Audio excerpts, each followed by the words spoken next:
আম্মু ফোন দিয়ে বলল ওরা সবাই বাসায় আসতেছে, প্রাপ্তি আমাদেরকে খুব মিস করতেছে। আমি চলে আসার পর এই ঘর ওই ঘর শুধু খুঁজতেছে। তো ওরা রাতেই আসবে, তো এখানে চিকেন বসিয়ে দিলাম। আর এটা হচ্ছে ডাল দিয়ে লাউ দিয়ে রান্না করব। লাউ ডাল কোন কোন অঞ্চলে খান অবশ্যই কমেন্ট করে জানাবেন। রুই মাছ দিয়ে কি দিয়ে রান্না করব তাই ভাবছি। আর এখানে ডিম বসিয়ে দেওয়া হয়েছে। ডিম দিয়ে হচ্ছে শশা দিয়ে যে একটা ভাইরাল রেসিপি করে সেটা সেদিন করেছিলাম।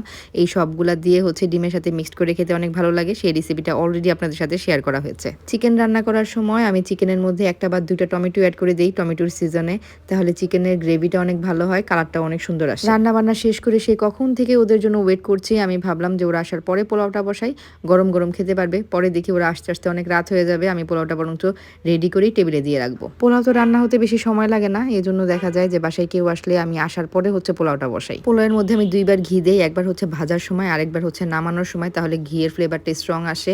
আর আমি কাঁচামরিচ খুব একটা দেই না, আমার কাছে মনে হয় কাঁচামরিচ দিলে ঘিয়ের ফ্লেভারটা নষ্ট হয়ে যায়। আব্বুর জন্য লাউ ডালটা করে রাখছি, আব্বু একটু সবজি খাবে আর বাসার সবাই চিকেন ছাড়া কিছুই খাবে না।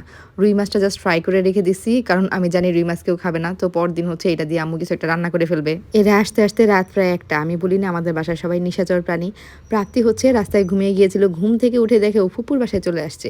মানে আনন্দে ও কি করবে খুঁজে পাচ্ছে না। আমাদের বাসায় গেলে তো আমি একদিনের বেশি থাকি না, তো এবার তো গিয়ে কয়েকদিন থেকে আসছি। তো প্রাপ্তি একটু পর পর আমাদের রুমে যায়, সেখানে গিয়ে যখন আমাকে আর প্রিয়কে দেখে না তখনই মন খারাপ করে ফেলে।